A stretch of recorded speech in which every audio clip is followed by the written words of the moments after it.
la palabra de Dios y la oración familiar.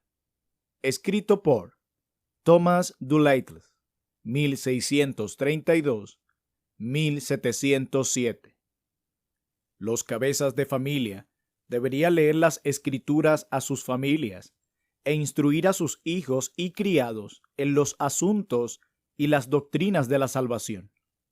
Por tanto, deben orar en familia y con sus familias.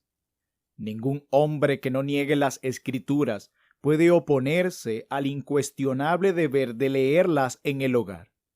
El deber que tienen los gobernantes de familia de enseñar e instruir a sus miembros de acuerdo con la palabra de Dios debe ser considerado.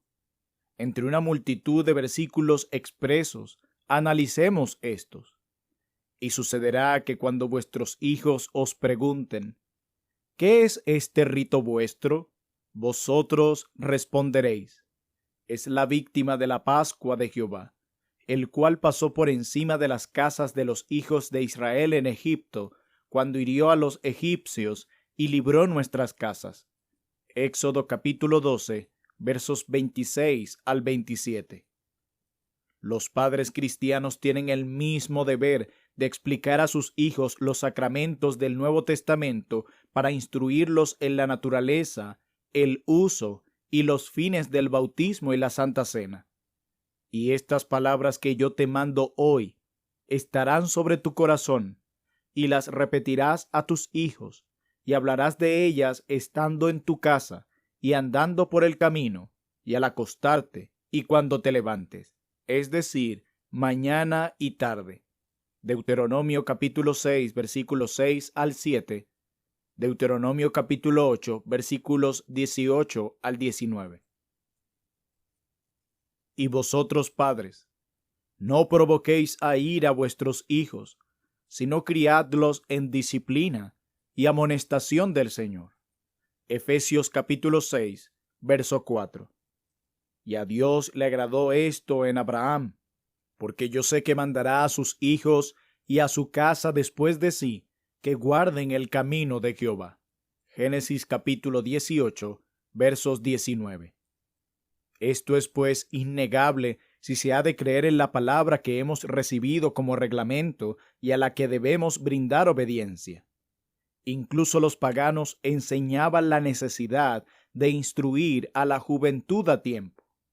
La razón de esta consecuencia, desde la lectura familiar hasta las instrucciones de orar en familias, es evidente, ya que necesitamos rogar a Dios para que nos proporcione la iluminación de su Espíritu, que abra los ojos de todos los miembros de la misma y que derrame su bendición sobre todos nuestros esfuerzos, sin la cual no hay salvación. Esto será más patente si consideramos y reunimos los siguientes argumentos. Argumento número 1. ¿De quién es la palabra que se ha de leer juntos en familia?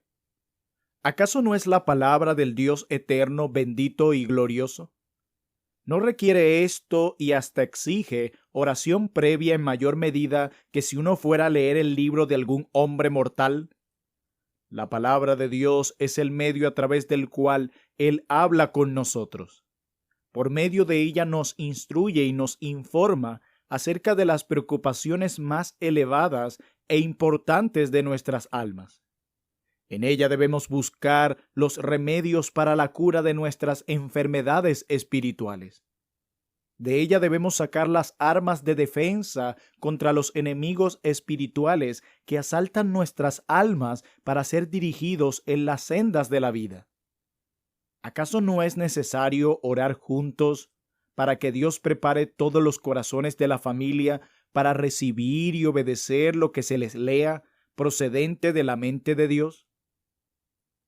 ¿Es tan formal y sensible toda la familia a la gloria, la santidad y la majestad de aquello que Dios les transmite en su palabra que ya no haya necesidad de orar para que así sea? Y si ven la necesidad, ¿no debería ser lo primero que hagan? Después de leer las Escrituras y de escuchar las amenazas, los mandamientos y las promesas del glorioso Dios, cuando los pecados han quedado al descubierto y también la ira divina contra ellos cuando se han impuesto los deberes y explicado los preciosos privilegios y las promesas de un Dios fiel, promesas grandes y preciosas para quienes se arrepienten, creen y acuden a Dios con todo su corazón sin fingimiento. ¿No tienen ustedes la necesidad de caer juntos de rodillas, rogar, llorar e invocar a Dios pidiendo perdón por esos pecados de los que han sido convencidos a través de la palabra de Dios, de los que son culpables y por los que deben lamentarse delante del Señor? ¿No tienen la necesidad de orar para que cuando se descubra el deber, todos tengan un corazón dispuestos para obedecer y ponerlo en práctica y juntos arrepentirse sin fingimientos y acudir a Dios para que puedan aplicarse esas promesas y ser copartícipes de esos privilegios? Basándonos en todo esto, existe una buena razón para que cuando lean juntos, también oren juntos. Argumento número 2. Considera los grandes y profundos misterios contenidos en la palabra de Dios que deben leer juntos. Verás que también aparecerá la necesidad de orar juntos. ¿No encierra acaso esa palabra la doctrina concerniente a Dios, la forma en que se le debería conocer, amar, obedecer, adorar y deleitarse uno en Él? En cuanto a Cristo, Dios y hombre, es un misterio sobre el cual se maravillan los ángeles y que ningún hombre puede entender o expresar y que ninguno puede explicar por completo. Con respecto a los oficios de Cristo, la palabra declara que son los de profeta, sacerdote y rey. El ejemplo y la vida de Cristo, sus milagros, las tentaciones que soportó, sus sufrimientos, su muerte, sus victorias, su resurrección, ascensión e intercesión, y su venida para juzgar, se plasman en la palabra divina. ¿No se encuentran en las Escrituras la doctrina de la Trinidad, de la miseria del hombre por el pecado y su remedio en Cristo? Y también el pacto de gracia, las condiciones de éste y los sellos del mismo, los muchos privilegios preciosos y gloriosos que tenemos por Cristo, la reconciliación con Dios, la justificación, la santificación y la adopción, las diversas gracias por obtener, los deberes que realizar y el estado eterno de los hombres en el cielo o en el infierno. ¿No están estas y otras cosas como ellas en la palabra de Dios que se deben leer a diario en tu hogar? ¿Y sigues sin ver la necesidad de orar antes y después de leer la palabra de Dios? Sopésalo bien y lo comprenderás. Argumento número 3. Considera cuánto le incumbe a toda la familia saber y entender estas cosas para su salvación. Si las ignoran, están perdidos. Si no conocen a Dios, ¿cómo podrán amarlo? Podemos amar a un Dios y a un Cristo invisible, como lo declara 1 de Pedro 1:8, pero nunca a un Dios desconocido. Si tu familia no conoce a Cristo, ¿cómo creerán en Él? Y sin embargo tienen que perecer y ser condenados de no hacerlo. Tendrán que perder para siempre a Dios y a Cristo, al cielo y sus almas, si no se arrepienten, creen y se convierten. Y dime si la lectura de este libro es la que los hará comprender la naturaleza de la verdadera gracia salvífica. ¿No será necesaria la oración? Sobre todo cuando muchos poseen la Biblia y la leen, pero no entienden las cosas que tienen que ver con su paz. Argumento número 4. Considera además la ceguera de sus mentes y su incapacidad sin las enseñanzas del Espíritu de Dios para conocer y comprender estas cosas. ¿No es necesaria la oración? Argumento número 5. Considera también que el atraso de sus corazones a la hora de prestar atención a estas verdades importantes y necesarias de Dios y su falta de disposición natural al aprendizaje demuestran que es necesario que Dios los capacite y les dé la voluntad de recibirlas. Argumento número 6. Una vez más, considera que la oración es el medio especial para obtener conocimiento de Dios y su bendición sobre las enseñanzas y las instrucciones del cabeza de familia. David oró pidiéndole a Dios: abre mis ojos y miraré las maravillas de tu ley. Salmo 119, verso 18. En la palabra de Dios hay maravillas. Que el hombre caído pueda ser salvo es algo maravilloso. Que un Dios santo se reconciliara con el hombre pecador es maravilloso. Que el Hijo de Dios adoptara la naturaleza del hombre, que Dios se manifestara en la carne y que el creyente fuera justificado por la justicia de otro, son todas ellas cosas maravillosas. Sin embargo, existe oscuridad en nuestra mente y un velo sobre nuestros ojos. Además, las Escrituras forman un libro con broche, un broche cerrado, de manera que no podemos entender estas cosas grandiosas y maravillosas de una forma salvífica y depositar nuestro amor y nuestro deleite principalmente en ellas, a menos que el Espíritu de Dios aparte el velo, quite nuestra ignorancia e ilumine nuestra mente. Y esta sabiduría es algo que debemos buscar en Dios mediante la oración ferviente. Ustedes, los que son cabezas de familia, ¿no querrían que sus hijos y criados conocieran estas cosas y que éstas tuvieran un efecto sobre ellos? ¿No querrían ustedes que se grabaran en sus mentes y en sus corazones las grandes preocupaciones de su alma? ¿Los instruyen ustedes a este respecto? La pregunta es: ¿pueden ustedes llegar a sus corazones? ¿Pueden ustedes despertar sus conciencias? No pueden. Y aún así, ¿no te lleva esto a orar a Dios con ellos para que Él lo lleve a cabo? Mientras estén orando juntamente con ellos, Dios puede estar disponiendo en secreto y preparando poderosamente sus corazones para que reciban su palabra y las instrucciones de ustedes a partir de estas. 7 razones por las que las familias deberían orar. Razón número 1. Porque cada día recibimos misericordia de la mano de Dios para la familia. Cada día nos colma de beneficios, declara el Salmo 68, verso 19. Cuando se despiertan por la mañana y encuentran que su morada está segura, que no la ha consumido el fuego, ni ha sido allanada por ladrones, ¿no es esto una misericordia de Dios para la familia? Cuando despiertan y no encuentran a nadie muerto en su cama, ni reciben malas noticias por la mañana, ni hay ningún niño muerto en una cama y otro en otra, y no hay dormitorio en la casa en el que la noche anterior muriera alguien, sino que al contrario, los encuentran a todos bien por la mañana, refrescados por el descanso y el sueño de la noche.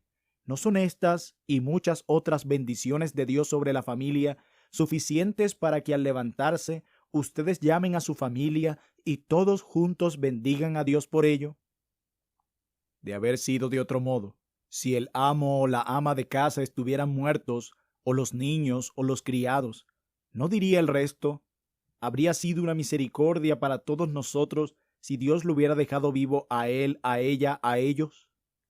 Si sus casas hubieran sido consumidas por las llamas y Dios los hubiera dejado a todos en la calle antes del amanecer, ¿no habrían dicho: habría sido una misericordia si Dios nos hubiera mantenido a salvo a nosotros y nuestra morada, y hubiéramos descansado, dormido, y nos hubiéramos levantado a salvo? ¿Por qué no reconocen ustedes, señores, que la misericordia son misericordias hasta que Dios se las quita?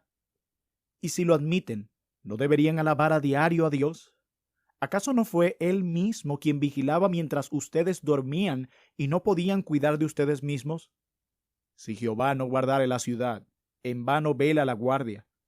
Pues que a su amado dará Dios el sueño. Salmo 127, versos 1 al 2. De la misma manera en que las familias reciben muchas misericordias durante la noche para que bendigan a Dios por la mañana, también tienen muchas otras durante el día para que puedan darle gracias por la noche antes de acostarse. Me parece que no deberían dormir tranquilamente hasta haber estado juntos arrodillados. No vaya a ser que Dios diga: esta familia que no ha reconocido mi misericordia hacia ellos en este día, ni me ha dado la gloria por esos beneficios con los que los he confortado, no volverá a ver la luz de otro día, ni tendrá misericordias un día más por las que bendecirme. ¿Qué ocurriría si Dios les dijera cuando ya están acostados en su cama: esta noche vendrán a pedir sus almas, ustedes que se han ido a la cama antes de alabarme por las misericordias que he tenido con ustedes durante el día y antes de que oraran pidiendo mi protección sobre ustedes en la noche? Pongan atención. Aunque Dios sea paciente, no lo provoquen. Razón número 2. Deberían orar a Dios a diario con sus familias, porque hay pecados que se cometen a diario en la familia. ¿Pecan ustedes juntos y no orarán juntos? ¿Y si fueran condenados todos juntos, acaso no comete cada miembro de su familia muchos pecados cada día? ¿Cuán grande es el número de todos ellos cuando se consideran o se contemplan juntos?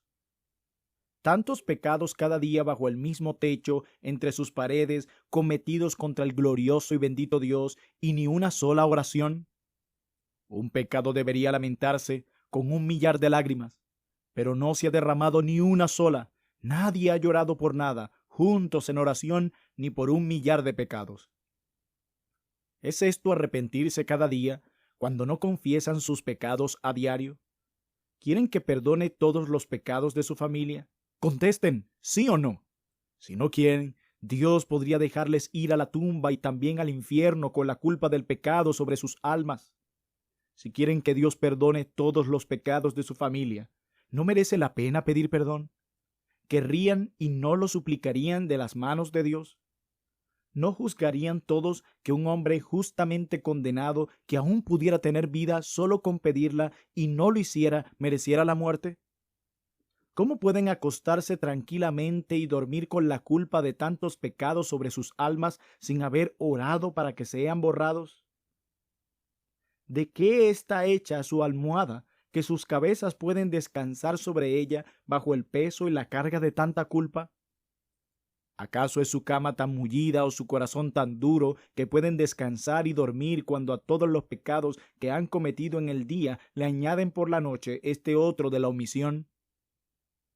Tómense en serio los pecados que a diario se cometen en sus familias, y sentirán que hay una razón por la que deberían orar a Dios juntos cada día.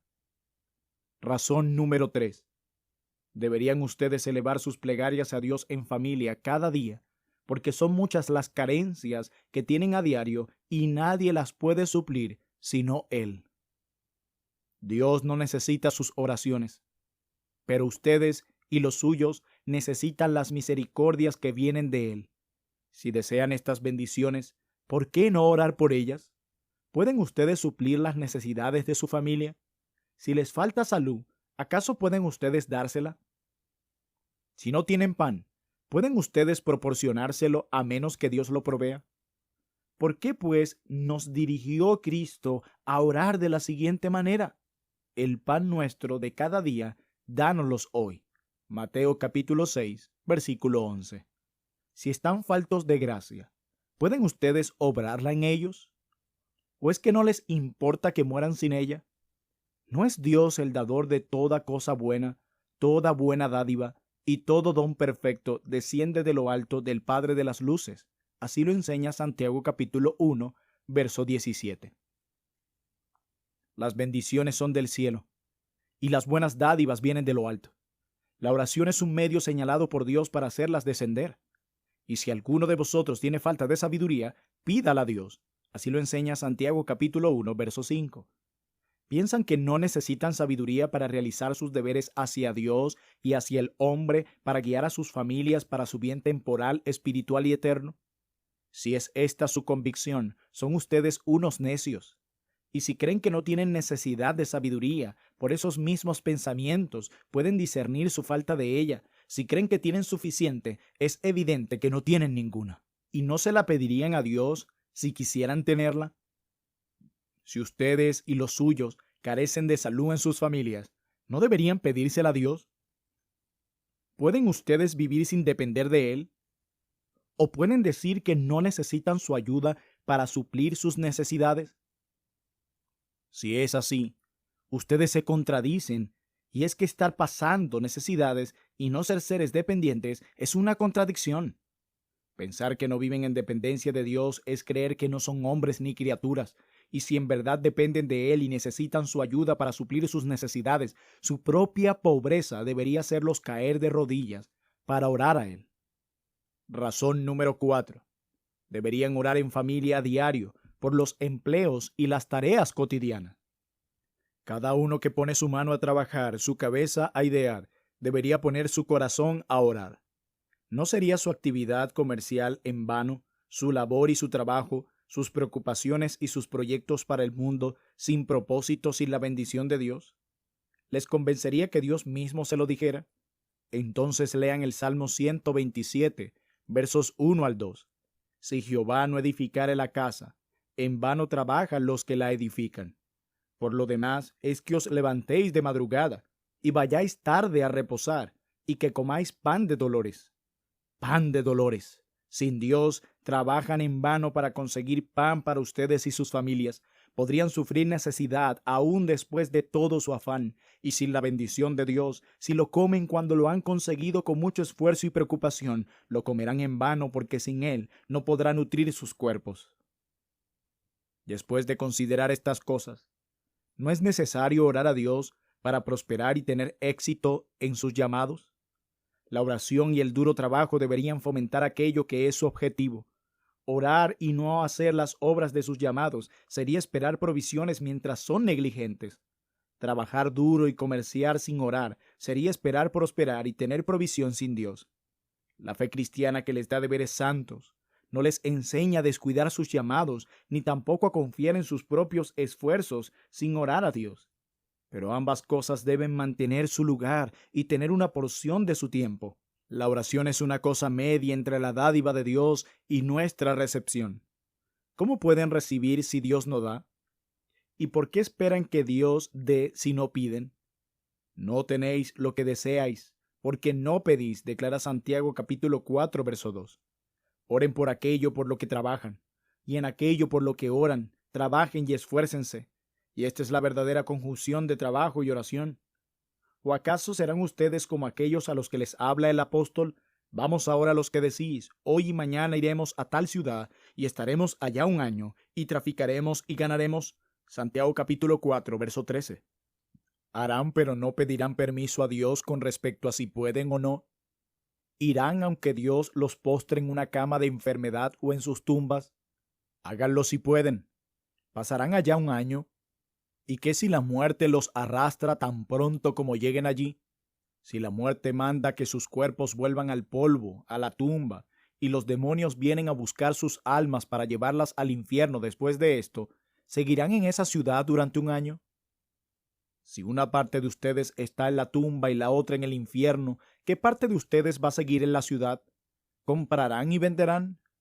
Y si Dios no les da ni dinero ni crédito, me pregunto con quiénes negociarán. ¿Obtendrán ganancia? Están decididos a hacerlo. Piensan que lucharán y prosperarán y que se harán ricos. Y si Dios maldice sus esfuerzos y dice, no lo harán. Quieren todo esto y tendrán lo que quieren, pero su poder no equivale a su voluntad. Aquí hay mucha voluntad, pero ni una palabra de oración. No deberían ir a su trabajo ni a sus tiendas y llamados hasta haber orado primero a Dios. Razón número 5. Deberían orar a Dios en familia a diario, porque todos están sujetos cada día a las tentaciones. Tan pronto como se levantan, el diablo estará luchando por sus primeros pensamientos, y cuando se hayan levantado, los instará a hacerles a él el primer servicio y los ayudará todo el día para arrastrarlos a algún pecado odioso antes de la noche. ¿No es el diablo un enemigo sutil, vigilante, poderoso e incansable? ¿No necesitan todos ustedes juntarse por la mañana para que Satanás no pueda prevalecer contra ninguno de ustedes antes de la noche hasta que vengan de nuevo juntos delante de Dios? ¿A cuántas tentaciones se enfrentarán en sus llamados y su compañía que sin Dios no podrán resistir? ¿Y cómo caerían y deshonrarían a Dios desacreditarían su profesión, contaminarían sus almas, perturbarían su paz y herirían sus conciencias. Orígenes lo denuncia en su lamento, y es que ese día en el que omitió la oración pecó odiosamente. Pero yo, oh infeliz criatura, me deslicé de mi cama al amanecer del día, y no pude acabar mi acostumbrado devocional, ni llevar a cabo mi habitual oración, sino que cedí y me envolví en las trampas del diablo. Razón número 6. Deberían orar en familia a diario porque todos están sujetos a los riesgos, las casualidades y las aflicciones cotidianas, y la oración puede prevenirlos, dar fuerza para soportarlos y prepararlos para ello. ¿Saben ustedes qué aflicción podría caer sobre su familia en un momento del día o de la noche, ya sea por una enfermedad, la muerte o pérdidas externas en su propiedad? Tal vez podría ser una persona que no paga una deuda y se marcha con mucho de tu dinero y otra persona se lleva otro tanto. ¿Están ustedes realmente tan alejados del mundo que esto no provocaría en ustedes una mala reacción que los haría pecar contra Dios?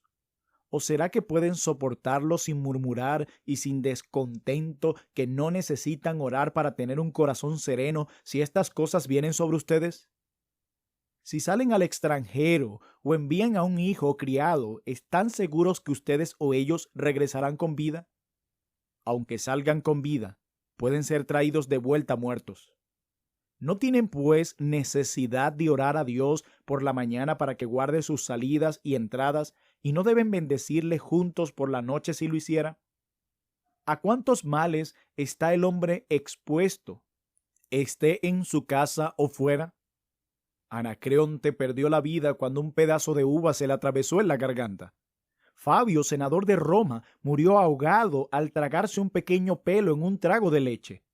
Los pecados que se cometen diariamente no claman en voz alta que también merecen un castigo diario.